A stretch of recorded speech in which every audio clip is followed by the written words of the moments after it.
अस्सलाम वालेकुम। आज का topic flow of energy and flow of materials. इस टॉपिक के अंदर हम देखेंगे कि एनर्जी और मटेरियल्स एक इकोसिस्टम के अंदर किस तरह फ्लो करते हैं, और इसके अलावा हम फूड चेन, फूड वेब को डिस्कस करेंगे और ट्रॉफिक लेवल को। Let's see. The topic is flow of materials and energy in ecosystem.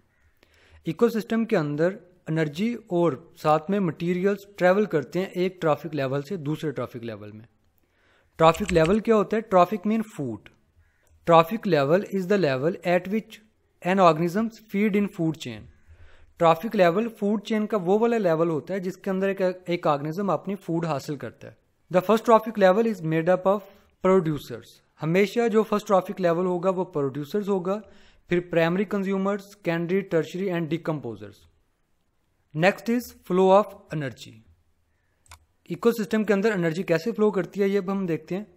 Flow of energy in different trophic levels of ecosystem is unidirectional. Ecosystem के अंदर मुख्तलिफ trophic level के अंदर जो फ्लो ऑफ एनर्जी होता है वो यूनिडायरेक्शनल होता है, एक सिमत होता है, वो एक तरफा होता है। फॉर एग्जाम्पल, एनर्जी जो है प्रोड्यूसर से हर्बीवोर्स की तरफ जाएगी, हर्बीवोर से प्रोड्यूसर की तरफ नहीं आएगी। इस वजह से हम कहते हैं कि फ्लो ऑफ एनर्जी जो है वो यूनिडायरेक्शनल होती है। यहाँ पर इसका फ्लो डायग्राम दिया हुआ है, ये हम बाद में डिस्कस करते हैं, पहले इसकी थोड़ी थ्योरी देखते हैं। Sun is the primary source of energy for all ecosystems. तमाम इकोसिस्टम के लिए जो प्राइमरी सोर्स है एनर्जी का वो सन है। एक्वेटिक इकोसिस्टम, टेरेस्ट्रियल इकोसिस्टम या ग्रासलैंड का इकोसिस्टम है, उन सब में जो भी ऑर्गेनिज्म है वो सोलर से, सन से एनर्जी लेंगे। प्रोड्यूसर्स क्या करते हैं? सन से सोलर एनर्जी लेते हैं, उसको ट्रांसफर कर देते हैं केमिकल एनर्जी के अंदर, फूड के अंदर, ग्लूकोज के अंदर, और इस प्रोसेस को बोला जाता है फोटोसिंथेसिस।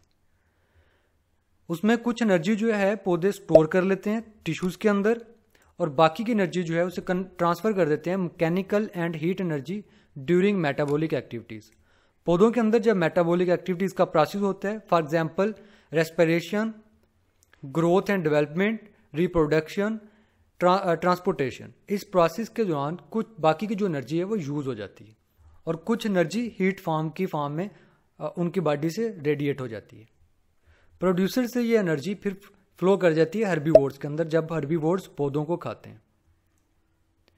हर्बीवोर्स के अंदर भी सेम प्रोसेस होता है, वो इस एनर्जी को ट्रांसफर करते हैं मैकेनिकल और हीट एनर्जी के अंदर, जब उनके अंदर मेटाबॉलिक एक्टिविटीज हो रही होती है, रेस्पिरेशन, ग्रोथ, डेवलपमेंट, मूवमेंट, उन सब के अंदर इस एनर्जी को यूज करते हैं, और जो रिमेनिंग एनर्जी होती है उसे स्टोर कर लेते हैं अपने टिश्यूज के अंदर अपनी बॉडी को बनाने के लिए।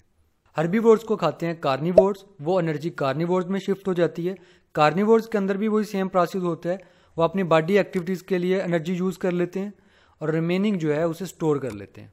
जैसे कार्निवोर उनकी डेथ होती है, उनकी बॉडी के अंदर जो एनर्जी होती है उसे यूज़ करते हैं डिकम्पोजर्स। वो भी अपनी बॉडी के अंदर कुछ एनर्जी स्टोर करते हैं और बाकी को एनवायरनमेंट का हिस्सा बना देते हैं। तो ये है फ्लो ऑफ एनर्जी। इसको अब हम ग्राफिकली देख लेते हैं। सोलर एनर्जी, इससे जो एनर्जी रेडिएट होती है उसका 1% यूज करते हैं producers during the process of photosynthesis, और वो केमिकल एनर्जी जो है वो प्रोड्यूस करते हैं। उस एनर्जी का 40% यूज हो जाता है बॉडी एक्टिविटीज के अंदर, और उससे कुछ जो है हीट की फॉर्म में रेडिएट हो जाता है, बॉडी से लॉस हो जाती है एनर्जी। इनकी बॉडी के अंदर जो एनर्जी स्टोर होती है उसका 10% यूज करते हैं हर्बीवोर्स, अपने बॉडी टिश्यूज के अंदर उसे यूज करते हैं टिश्यू को डेवलप करने के लिए। बाकी की बॉडी एक्टिविटीज़ में एनर्जी जो है वो यूज़ हो जाती है। हर्बीवोर्स ने जो एनर्जी हासिल की होती है इनके टिश्यूज़ के अंदर जो स्टोर होती है उसका 10% यूज़ करते हैं कार्निवोर्स जब वो इनको ऊपर फीड करते हैं। सेम वही प्रोसेस, बॉडी एक्टिविटीज़ में कुछ एनर्जी लॉस हो जाती है, कुछ हीट की फॉर्म में एनर्जी इनकी लॉस हो जाती है। फिर कार्निवोर्स को, हर्बीवोर्स को और प्रोड्यूसर्स को, इन सब को जब ये डेड हो जाते हैं इन सब के ऊपर फीड करते हैं डिकम्पोजर्स। वो यहाँ से केमिकल एनर्जी जो है वो हासिल करते हैं। ये भी बॉडी एक्टिविटीज़ के अंदर एनर्जी को लॉस करते हैं हीट की शक्ल में। तो इस तरह एनर्जी जो है एक ट्रॉफिक लेवल से दूसरे ट्रॉफिक लेवल की तरफ जा रही है। जैसे जैसे एनर्जी प्रोड्यूसर से हर्बीवोर्स, कार्निवोर, डिकम्पोजर्स की तरफ जा रही है, एनर्जी का लेवल, एनर्जी की अमाउंट कम होती जा रही है। जब हर्बीवोर्स प्रोड्यूसर्स के ऊपर फीड करेगा, इसमें कुछ एनर्जी हीट की फॉर्म में यहाँ से ज़ाया हो जाएगी, और जब बॉडी एक्टिविटीज होगी देन भी कुछ एनर्जी रिलीज होगी। तो कार्निवोर्स के पास जो एनर्जी हर्बीवोर्स ने प्रोड्यूसर से हासिल की थी, इसके कुछ % जो है कार्निवोर्स के पास जाते हैं, वो सारी एनर्जी नहीं जाती। तो यह था फ्लो ऑफ एनर्जी। इसको एक्सप्लेन करता है law of thermodynamics. Law of thermodynamics हमें क्या बताता है? Energy can nether be created not destroyed but can be transformed from one form into another. Law of thermodynamics हमें यह बताता है एनर्जी ना ही पैदा की जा सकती है और ना ही इसे ख़त्म किया जा सकता है। क्या होता है कि एनर्जी एक शक्ल से दूसरी शक्ल में ट्रांसफ़र हो जाती है। जैसे हम यहाँ पर बात कर रहे थे कि जैसे जैसे प्रोड्यूसर से डिकम्पोजर की तरफ एनर्जी जा रही है, ये ग्रेजुअली कम होती जा रही है। कम कैसे होती जा रही है? वो जो केमिकल एनर्जी आ रही थी उसमें कुछ एनर्जी जो है हीट की शक्ल में यहाँ से ज़ाया हो जाती है, इन्वायरमेंट में चली जाती है। एनर्जी कम नहीं होती बल्कि वो दूसरी एनर्जी में ट्रांसफ़र हो जाती है। तो इसको एक्सप्लेन कर रहा है लॉ ऑफ थर्मोडायनामिक्स। अगर हम इसकी समरी की बात करें, how flow of energy occurs in an ecosystem, तो उसके अंदर कुछ ये बेसिक से प्रोसेस होते हैं। एनर्जी जो है कॉन्स्टेंटली फ्लो करती है और transfer of energy from the sun through producer to consumers and decomposers. इस तरह से फ्लो ऑफ एनर्जी होता है कॉन्स्टेंटली, लगातार। फिर उसके बाद significant decrease in useful energy during transfer of energy at each trophic level. Her trophic level के ऊपर काबिल गौर हद तक एनर्जी कम होती जा रही है। जैसे अभी हमने पढ़ा कुछ एनर्जी हीट की फॉर्म में लॉस हो जाती है। एनर्जी ख़त्म नहीं होती बल्कि एक फॉर्म से, केमिकल फॉर्म से वो हीट एनर्जी में कन्वर्ट हो जाती है। तो ये था flow of energy. Next is flow of materials. Material जो है एक ट्रॉफिक लेवल से दूसरे ट्रॉफिक लेवल में फ्लो करता है with the mean of food chain and food web. Food chain क्या है? Series of organism with in an ecosystem in which each organism feeds on the one before it and is fed by the one after it. Food chain में organism का एक तसलसल होता है जिसमें एक organism अपने पहले से मौजूद ऑर्गेनिज्म को खाता है और फिर उसके बाद वाला ट्रॉफिक लेवल वाला जो ऑर्गेनिज्म होता है उससे खाया जाता है। इस तसलसल को कहते हैं फूड चेन। जैसे यहाँ डायग्राम में देखें कि ग्रास हॉपर जो है वो ग्रास को खा रहा है और ग्रास हॉपर्स को स्पैरो खा रही है।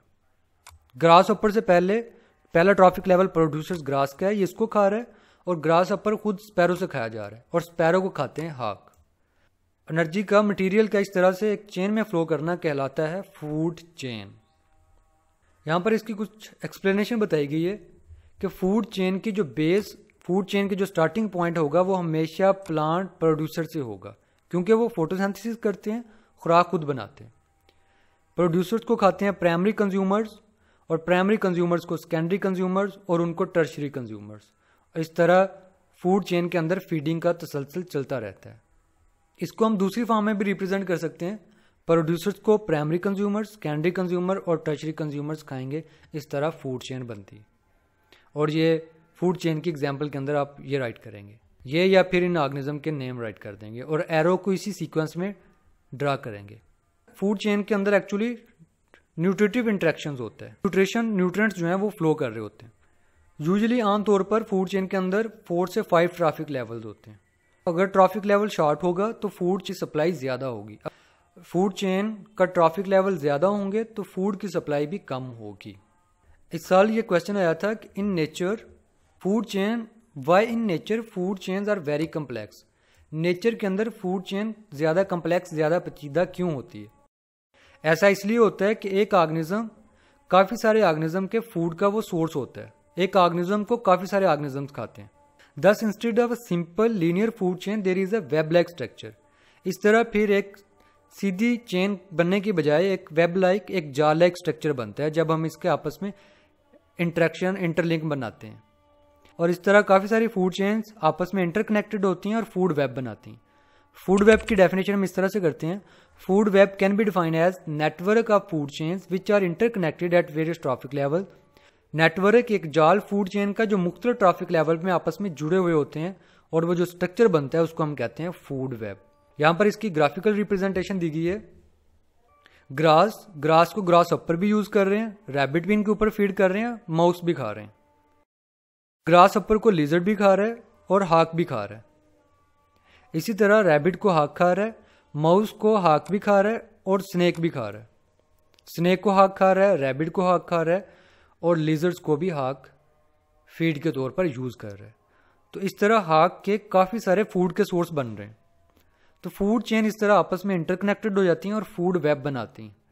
नेचर के अंदर यूजुअली फूड चेन नहीं एग्जिस्ट करती बल्कि फूड वेब एग्जिस्ट करता है। तो ये था हमारा आज का टॉपिक।